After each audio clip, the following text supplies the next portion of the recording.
Hello and welcome once again to the fifth quarter built by Trinity Homes. It's finally here, that week everyone has been waiting for. Bridgeport and Fairmont Senior going head-to-head for the first time since last year's Class AA semifinal thriller. For 3 straight years, the Indians have ran through the competition, bringing home state titles in each. Arguably the closest contest the Tribe has endured in a span of nearly 2 years now came in that cold November game against the Polar Bears. Tonight would be Senior's chance at redemption on their home turf. The Fairmont Senior looking to snap that unbeaten streak on the season. Bridgeport would miss a field goal on their opening possession to turn the ball over on downs to the Polar Bears. FSHS driving in the first where we pick up. Bryson Gilbert gets the call on the ground. He busts through the line and sheds some tackles, and he picks up 35 yards all the way down to the Bridgeport 1-yard line. Very next play, Jake Abbott calling his own number, bounces to the right side for the 1-yard score. It's 7-0. That's the first quarter touchdown the Tribe have given up all year. Westside starting the second at the Bridgeport 20. Abbott fumbles the ball away as a herd of Indians wrap him up. JT Harris recovers at the Indians 21. Third and long on that drive. Gordon Swagger looking for Harris, and he has him. Harris hauling it in, and he'll win that foot race every night. An 82-yard touchdown reception. Bridgeport ties it up at 7, and it would remain that way at the half. Third quarter, Senior backed up down deep in their own end. On 4th and 40, the snap is high, and Gilbert will choose to run. He's brought down, and that's a turnover at the Fairmont 12. Senior holds, so Kobe Kiefer comes on, and he boots a 21-yard chip shot field goal, and the Indians take their first lead 10-7. Ensuing Westside possession, more miscues on the punt team. Bryce Haynes gets a paw on it. Fairmont recovers, but it's going the other way. Bridgeport takes over at the Fairmont 23. On that drive, Swagger swings it out to Harris on the wide receiver screen. Harris will step out at the 9, and Bridgeport is looking to cash in. 4th and inches on that same drive. Mackenzie Holmes gets the call. He bulldozes his way across, and the Tribe go up 10. It's 17-7. The teams would exchange turnovers to start the fourth. BHS trying to milk the clock, but the snap is bobbled, and Michael Toothman will recover for the Polar Bears at the Bridgeport 35. Senior trying to keep the momentum. Abbott has Toothman. A connection of 31 yards down to the Bridgeport 7. Very next play, Abbott over the middle to Tellen Miller for the 7-yard score, and the Polar Bears are down just 3 now. It's 17-14 with 4 minutes to play. BHS again milking the clock, but Darius Stills brings down Swagger behind the line, and the Indians would have to punt with 2:32 remaining. Under 2 minutes to go now. 4th and 18 for the Polar Bears. They're going for it. Abbott looking for Miller, but John Merica will step in front, and he comes down with the ball near midfield.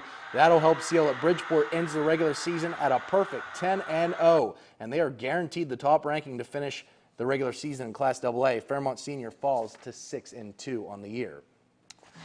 Elsewhere, back to Harrison County, number 9 Lincoln hosting Robert C. Byrd, who've been turning things around lately. Cougars' first possession, Kobe Carpenter throws the screen pass to Dustin Marks for a nice 13-yard gain and a first down for the Cougars. A few plays after that, Carpenter busts through the middle for the Cougars score. That's from 6 yards out, and they lead it 7-0. But Byrd strikes right back on 3rd down of their next possession. Trey Junkins hits Caden Wetzel for a first down, and 3 plays following that, it was Brandon Cook taking this one on the ground to the left side, and he'll score from 11 yards out. It's a tie ball game, 7-all. On 2nd and 6 at the RCB 38, Carpenter on the keeper. There he goes. 38 yards for the score. Cougars lead 13-7. And after an RCB punt, it was that man again, Carpenter, coming up with another big play. This time he's going to score from 4 yards out, and it's 27 Cougars at the half. Second half didn't get any better for the Eagles as Carpenter goes up top, and he's going to find a diving Chase Riley for an 8-yard touchdown. Cougars pulling away. It's 27-7. Eagles try to make a comeback here. Junkins throws to a leaping Bryce Rosenbaugh. That's another score for the Eagles, but it wasn't enough as the Cougars rolled over the Eagles 49-21 in the final. Lincoln improves to 7-2, while RCB finishes their regular season at 4-6. Number 13, North Marion trying to stay in the playoff contention at East Fairmont. This game was played at Fairmont State's Duval Rozier Field.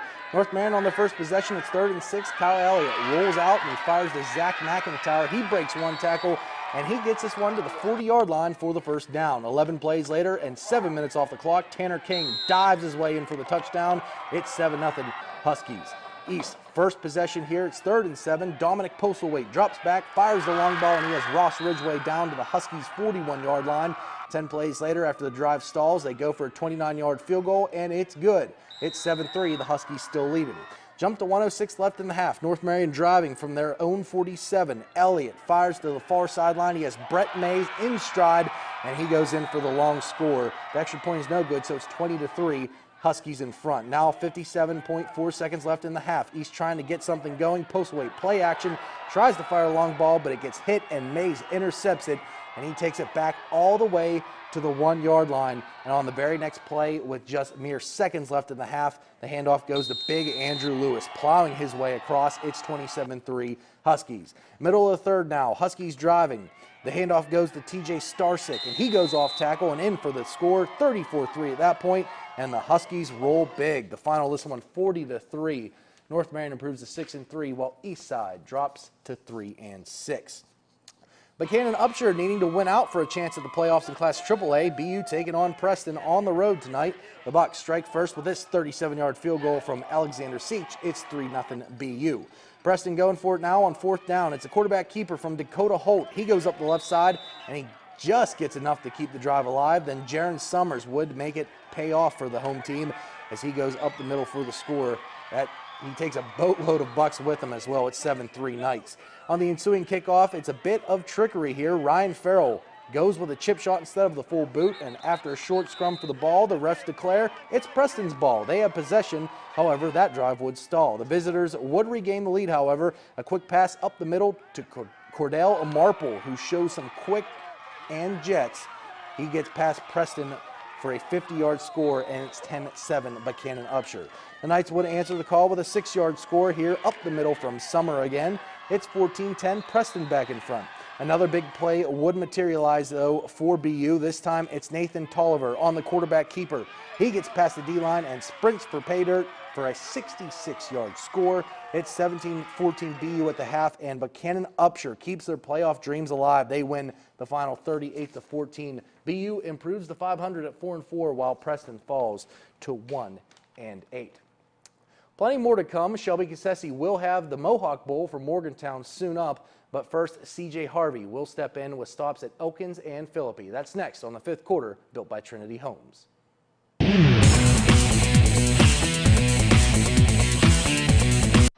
And to the Mohawk Bowl, University leading 21-7. They're kicking off to start the second half.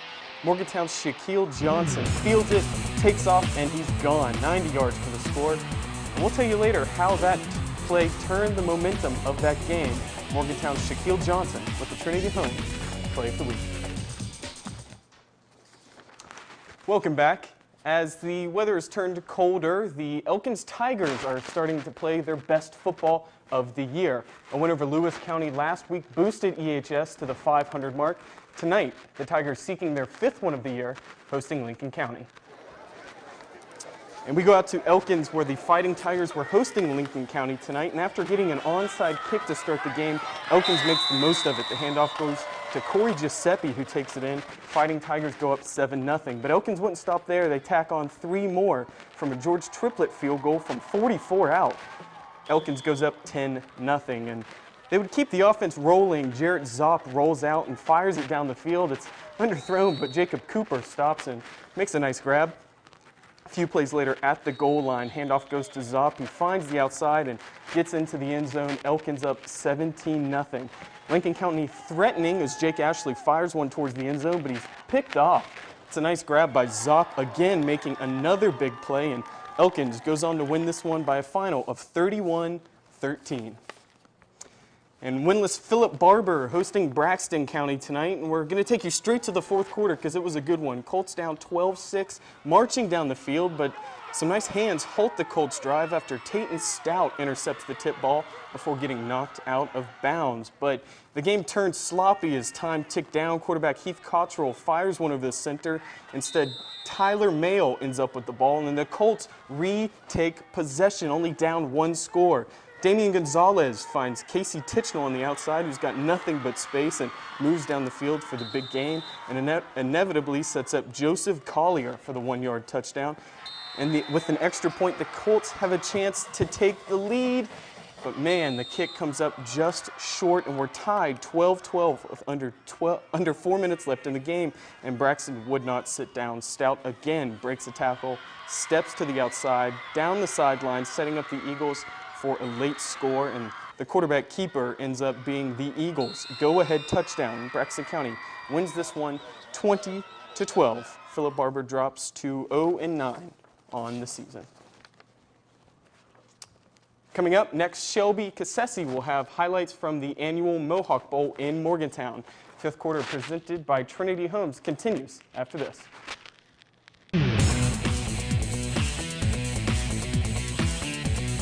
We are going back out to Morgantown for your hit of the week. University's Trevor Barnhart tries to make the catch, but he is separated from the ball by Morgantown's Ben Wyaboa, and that is your hit of the week. Welcome back, and thanks for joining us here on the fifth quarter built by Trinity Homes. We'll check in with a handful of single-A teams in a moment, but first we have one of Week 10's biggest matchups in the state. It is tradition up in Morgantown to close the regular season with the Mohawk Bowl. University and Morgantown meet up to win bragging rights across town, and this year to jockey for better position in the postseason. So let's head on out to Pony Lewis Field in Morgantown. University's first possession, quarterback Clay Bailey with a nice fake to Isaiah Utt.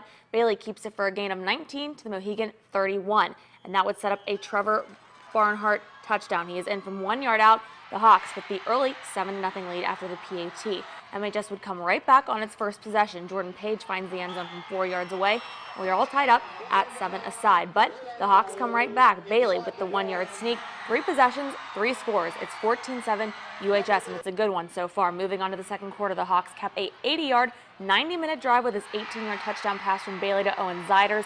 University leads 21-7 at halftime, but Morgantown got a spark off the bat in the third quarter. Shaquille Johnson takes the second half kickoff and goes untouched 90 yards all the way for the score. Just like that, it's a one-possession game. UHS lead is 7. It's 21-14. Then after forcing a punt, the Mohegans drove again. Jordan Page takes the handoff. He finds running room, then finds the end zone. That's a 31-yard score, and we are tied at 21 apiece.